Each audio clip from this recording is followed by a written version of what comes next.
Welcome to Married to Movies.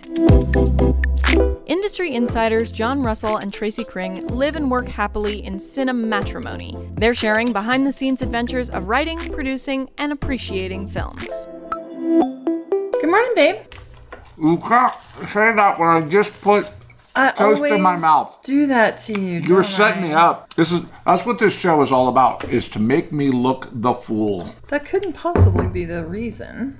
That's true. It couldn't possibly. I just think I make myself the fool so often, and the show just happens to capture one of the many, many moments. I just really stabbed myself with this thing, and there's like no blood. There's no cut.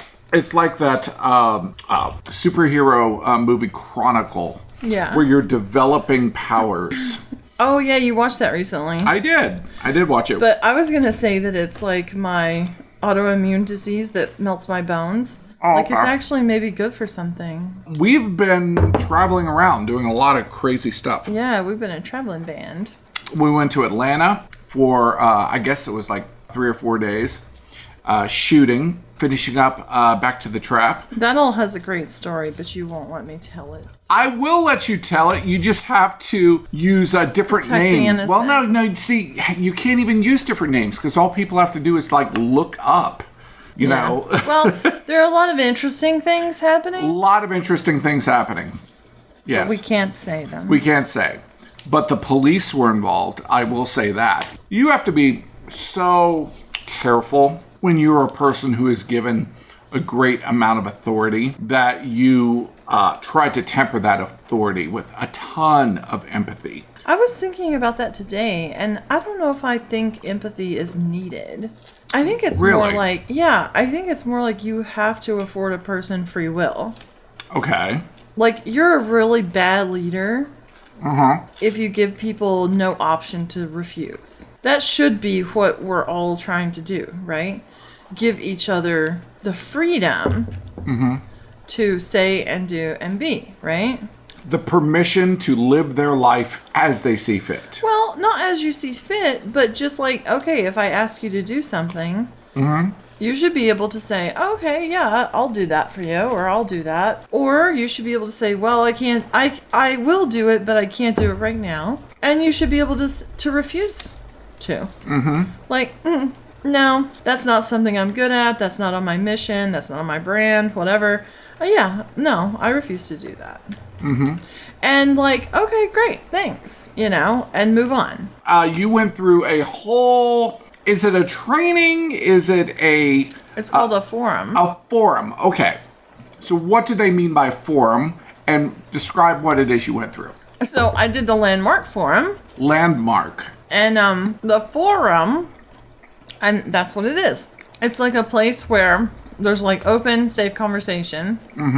They explain to you, some really fundamental truths. Like the Roman Empire would have a forum where everybody would be sitting around. You brought the Roman Empire! No! I did it! Oh, no! Everybody's talking about, how often do you think about the Roman Empire? I don't, until you just fucking brought it up. But there is kind of a group therapy element to it, but it's more like in the sharing and being really honest. Right. About everything. Breaking down your history, the stories you tell yourself. Well, your past. Your past, right. The way your past is out in your future.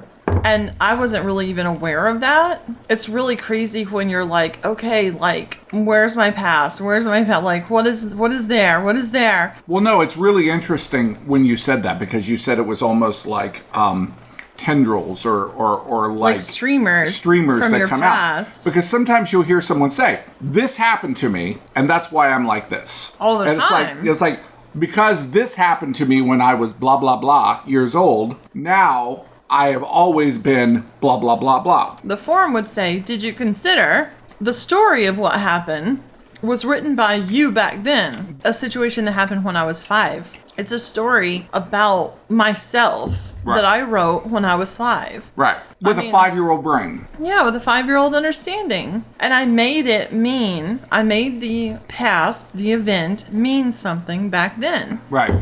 And I continued over time to gather evidence that proved that was the case. And as I grew up, I put new words to it. I sophisticated it. And then in my future, in my now, it came to mean a certain thing. Right. And it made a lot of sense that I was this way. Right. Oh, I'm just this way because I'm shaped by my past, right? And what would it be like to make that a thing that happened, but you remove the story from it, your perception of what happened, you try to look at it as what really happened. I don't try to wear the shoes I wore when I was 5 years old. That would be really dumb, right? Well, I doubt that we could all get into the shoes that we were. Exactly. So why am I being limited as an almost 48-year-old, because I turn 48 on the 22nd. Happy birthday. Why would this 48-year-old be trying to wear that 5-year-old's shoes? I think that's brilliant. That's just a thing that happened. It doesn't mean anything about me or who I am or who I can be. Right. And it needs to go and be in the past now. So on the way home, we went through one of my old stories, and I was a little resistant to it. I'm like, I don't know about this. A little resistant? I don't know about this. I don't know if I want to get into this. Oh my God, pseudo-intellectual bullshit, blah, blah, blah, blah, blah. And by the end of it, I was like, it works, folks. The thing about it is you found something that makes sense and works when it tends to correlate with other things that make sense and they work. So it's just like, oh, that's just like what Jesus said, or that's just like what Buddha said, or that's just like what Marcus Aurelius said. Yeah, because it works. And these were very intelligent people and or God figures. Well, one of the aspects of going through the forum, they have you call people and share a lot of things. At first I was like, why can't it be my own personal breakthrough? Right. Why do I have to share it with other people? Right. There's something there in the sharing. Right. Where maybe things that weren't open to you before might come up about the situation and the retelling of it. I think there's also a solidification of the idea. It solidifies it in the past. Right. So when you're telling somebody, this is what has happened to me, this is the experience that I had, and this is what I've now learned from that experience, that becomes the new story. You're also being super authentic about. That's the whole big word that they talk a lot about is authentic. If you have all these things in your past, in your present, and your future, what's true is a little subjective still. Truth is always relative. Right. But to be authentic, you're sharing the good and the bad. I really enjoyed it, got a lot out of it. I came out of it with tools that were actually useful. Do you know who was not authentic? Who? Jan Wenner, the guy from Rolling Stone this weekend. From Rolling Stone, the magazine? Yes, yeah, he was one of the founders of Rolling Stone, and he got in a lot of trouble and got fired from the board of the Rock and Roll Hall of Fame for the thing that he had said. He was doing this book, with these 7 huge rock stars. It was Pete Townsend and Bob Dylan and the ones who were still alive before they died. Yeah, before they died. And he wanted to get their rock and roll musical, philosophy, type thing, right? So a reporter is asking him, I notice that these are 7 white guys. Uh-oh. All right. I'm quite surprised that he did not realize that it was 7 white guys when he, and that this would come up when in you're our a white guy, culture of today. When you're a white guy, sometimes you're oblivious to that. More likely, he's a white guy who doesn't think that it should matter that it's 7 white guys. We don't know. That's true. I'm putting a consideration on him. Reporter asks, why are there no people of color and why are there no women in this group? And Jan's answer was something to the effect of, somebody may be brilliant and a genius musically, but that doesn't make them, and here's the word he used, articulate. And boy, was that a stupid thing to say. Stevie Wonder, really. Yeah, on Facebook. Very on inarticulate. Facebook, Janice Ian was like, I'm sorry, I'm not articulate enough for you, Jan. Come on. Oh, God. So he got fired. Stupid people need to be called out for being stupid.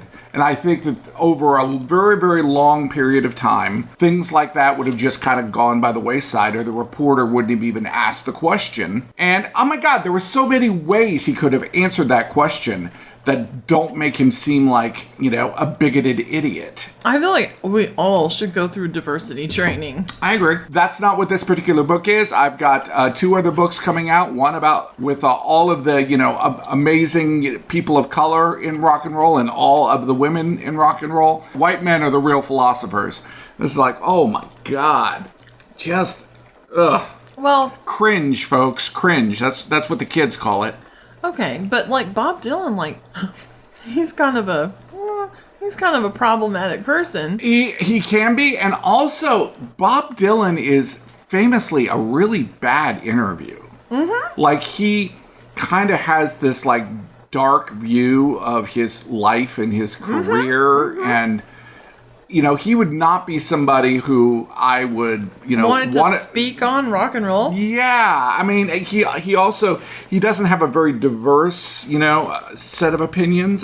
What would have happened if he would have said, these are just some dudes I wanted to hear from and I wanted to hang out with? When you're a director, an actor will come to you and they'll have a question. I don't understand why I have to stop and make this phone call instead of just walking while I'm doing it, because I would always be walking while I'm doing it. This is actually something that happened on a movie set. The answer to it, honestly, is because we don't have a tracking shot, we don't have a way to track with you the whole time. That can't be your answer to the actor. So in this particular case, what we said was, look, what you're saying is very important to the person, and you want to give them the dignity to not be walking and talking while you're saying it.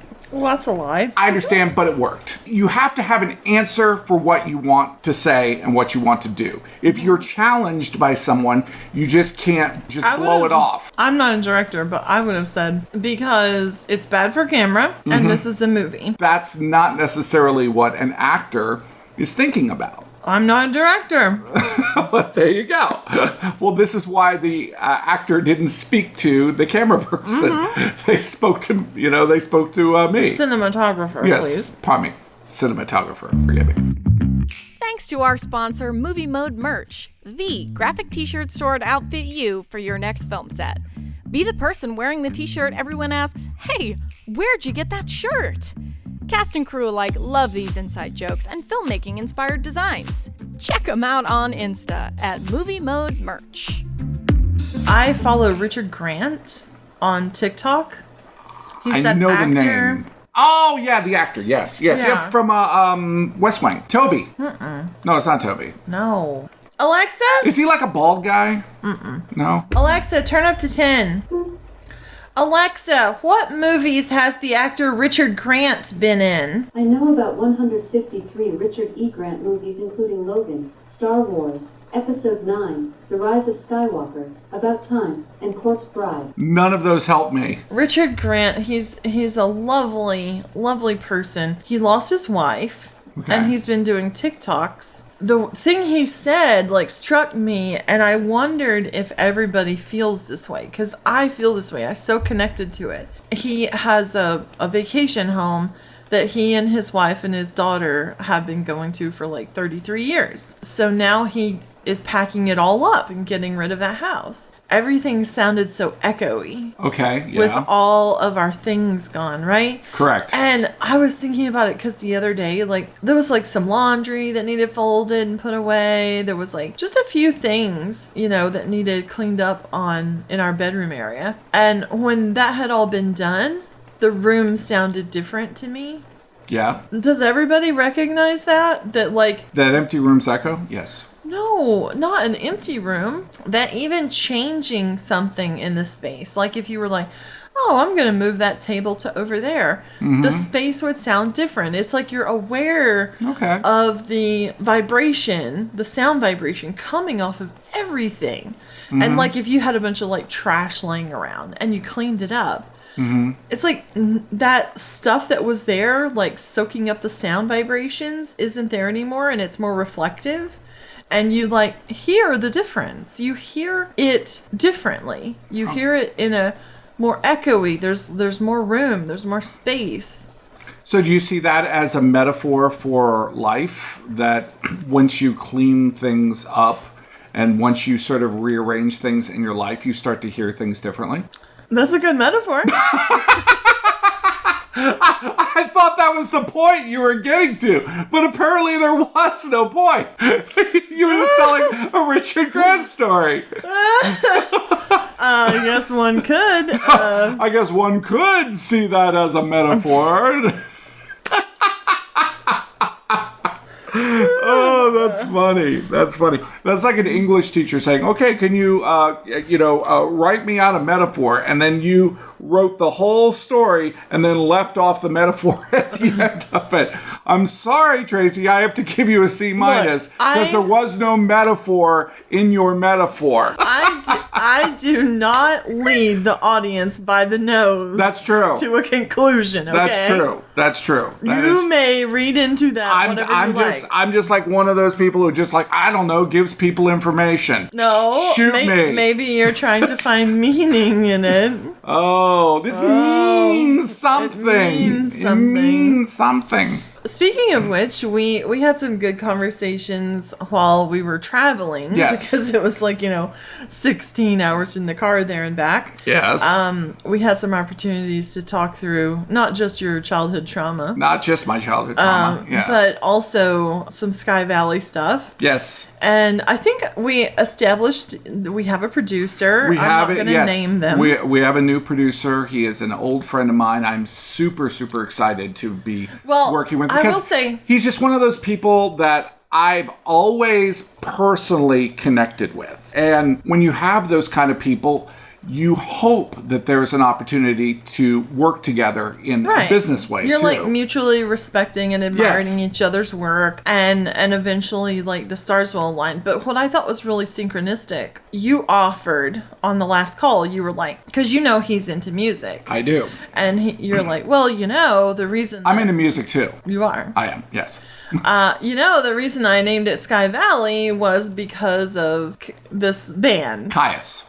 Yes. And he goes, oh, well, I wanted to ask you about that because I figured that was probably the case. And then he said, do you know what my son's name is? And I'm like, no. He said, my son is named Caius.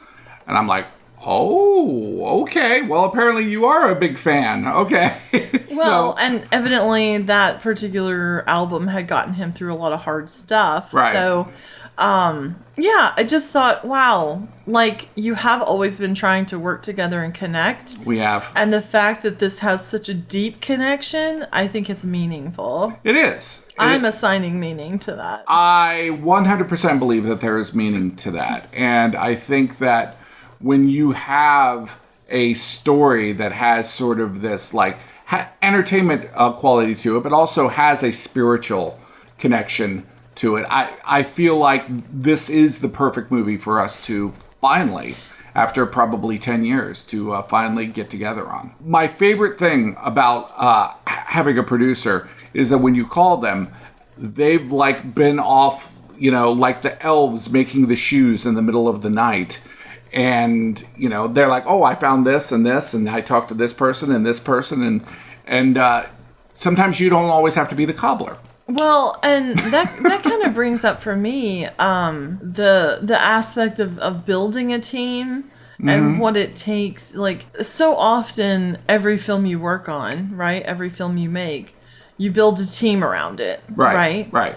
But it's pretty rare that team continues on. Maybe it's just based on a transaction of that film. Mm-hmm. And it's not based on it's like a band. It's like the Beatles. It's like, guys, we're in, when you could commit to being on a team with someone to the level where whatever we're doing it together, because we really do believe that if we keep at this, together, we could accomplish all of our goals. Well, we watched that documentary yesterday, which was about the thrash metal scene in San Francisco in the early to mid 80s. And that's kind of what the whole documentary, first of all, fantastic documentary. That was a great documentary. It was great because they You didn't think I would watch it because I'm a girl. It's not because you were a girl. I pointed out, sir, Yes. that I felt like I was more of a fan of the music than even you were.